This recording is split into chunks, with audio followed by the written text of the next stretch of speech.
Barely Lethal with Samuel L. Jackson, Haley Steinfeld, and Sophie Turner.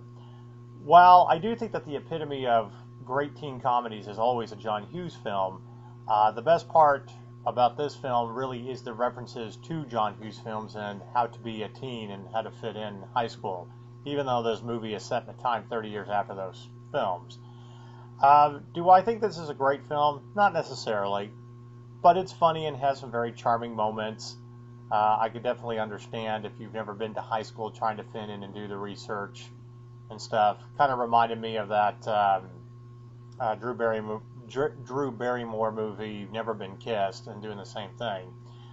But is it a memorable teen comedy? Not really. I would give this probably a 7 out of 10. It's good, but you may only watch it once. It's nice to see actresses like Sophie Turner getting more roles after Game of Thrones, and she has grown up very nicely, being this feisty, teenager. The same thing with Haley Steinfeld. Samuel L. Jackson is funny in anything he does, but this is not up to par with other movies like he did with The Kingsman at the same time. So, but again, it is a funny movie, and if you are watching it or come across it on demand, or see it on Netflix sometime, check it out. It's worth watching. Would I have gone to the theater to see it? Probably not.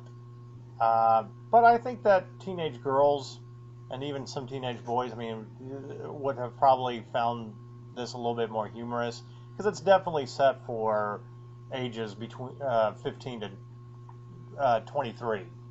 But somebody like me in my 30s and stuff, a teen comedy, again, will never be anything better than a John Hughes film. But again, I thank them for at least making references to that's the place where you should do research about teenagers and how to fit in high school and stuff. And there's a lot of funny references to 16 Candles and Pretty in Pink and all that. But maybe really at the end of the day, Barely Lethal is just an action-packed, let's kick everybody's ass, homage to John Hughes films. And that alone, I would give it a 7. And maybe I'm a little biased because, again, I love John Hughes, but it doesn't make this film enough to stand out compared to other teen comedies that have come way before it. So, anyway, give it a 7. See it once or twice. Wouldn't necessarily pay $15 in the theater to go see it, but it's a good Netflix movie, good video on demand movie, and you'll get some laughs out of it. But that's really about it.